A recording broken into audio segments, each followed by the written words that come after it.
राज्यातील आदिवासी विकास मंत्री डॉक्टर अशोक उईके यांनी चोपडा तालुक्यातील सातपुडा पर्वतरांगांमधील बोरमळी गावी होळी उत्सवात झाले सहभागी। या होळी उत्सवात आदिवासी बांधवांनी वेगवेगळी वेशभूषा करून आदिवासी संस्कृतीचे जतन केलेले दिसून आले। या होळी उत्सवात आदिवासी विकास मंत्री डॉक्टर अशोक उईके यांनी ठेका धरला व ढोल वाजविला। बोरमळी येथे झालेल्या छोट्याशा कार्यक्रमात आदिवासी विकास मंत्री डॉक्टर अशोक उईके यांनी यावेळी सांगितले की आदिवासी बांधव कामानिमित्त बाहेरगावी राज्यात कुठेही गेला असला तरी होळीचा सणानिमित्त गावी येत असतो।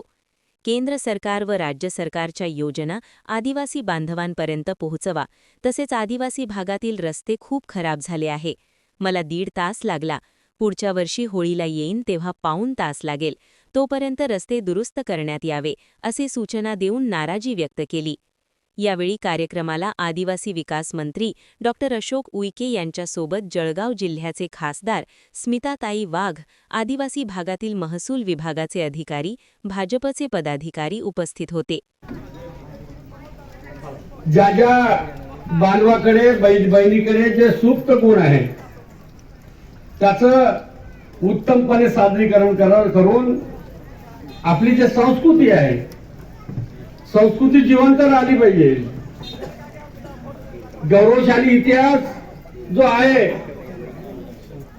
तो जिवंत राहिला पाहिजे, हाच उद्देश आणि हेतू समोर ठेवून 100% माझा आदिवासी बांधव तळागाळातला गरीबातला गरीब व्यक्ती असेल तरी होळी हा सण आपण साजरा करतो। कुठे आपण कामाला गेलो, मजुरीला गेलो असलो तरी, कुठल्या राज्यात काम करत असलो तरी होळीचा सण आम्ही कधीही विसरत नाही। होळीच्या सणाला आम्ही आपल्या गावाला गेलो पाहिजे, आम्ही आमच्या गावात गेलो पाहिजे। आमचं कुळदैवत जे आहे, आमचा देव आहे, आमची संस्कृती आहे, त्याचं दर्शन घेतलं पाहिजे, नमन केलं पाहिजे।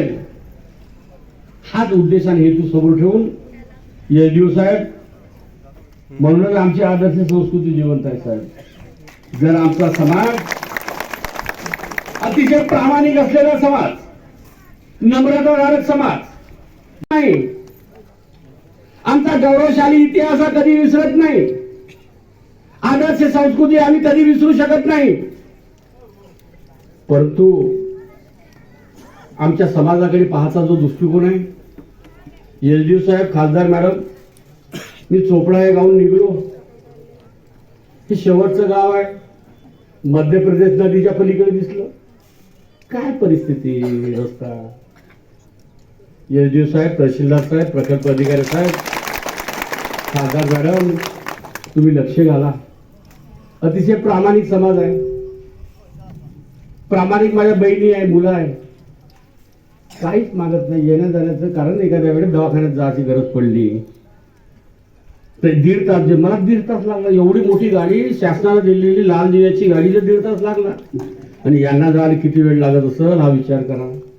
तात्काळ तो रस्ता मंजूर करून लवकरात लवकर पुढच्या होळीपर्यंत, मी पुढच्या वेळेस होळीला जेव्हा येईल त्यावेळेस हा रस्ता पाऊण तासात आलो पाहिजे, अशा प्रकारचा रस्ता बनवून द्यावं अशी रास्त अपेक्षा आहे। सरकारच्या विविध योजनेचा लाभ त्यांना कसा मिळेल, कोणताही माणूस माणसाच्या बहिणीच्या डोळ्यामध्ये अश्रू येणार नाही याची दक्षता घ्या। आणि केंद्र सरकार आणि राज्य सरकारच्या विविध योजनेचा लाभ माझ्या या गरीब आदिवासी बांधवांसाठी द्यावं अशीच हात जोडून विनंती कराल तुमच्यापर्यंत आलो। साहेब, एवढ्या लांबून या ठिकाणी आलो, आपण जर समजा आमचा अतिशय पवित्र आणि प्रचलित असलेला जो सण आहे, तर होळीला मानतो वर्षातून एकदा। काठीच्या होळीला काल गेलो होतो सर, आमच्या आदिवासी समाजाचे राजा महाराजांच्या माध्यमातून होळीचा सण साजरा करतो, होळी पेटवतो। त्या ठिकाणी काठी या ठिकाणी काल गेलो होतो, मी गोंगाऱ्या बाजारामध्ये गेलो होतो। माझ्या आदिवासी समाजाच्या आदर्श संस्कृतीचं दर्शन झालं पाहिजे। साहेब, पहा चेहऱ्यावर पाहिल्यावर किती प्रामाणिक आहे। एकच इच्छा आहे, वन हक्क दावे मुख्यमंत्री देवेंद्र फडणवीसांनी सांगितलं मला का तुम्ही जा, होळीचा सण वर्षातून एकदा होतो, संस्कृतीचं दर्शन झालं पाहिजे. कारण मी कालपासून सारखा फिरून राहिलो आणि यासाठी माझ्या बांधवाची काय परिस्थिती आहे याची जाणीव करून घेत असल्यामुळे मनापासून तुम्हाला शुभेच्छा.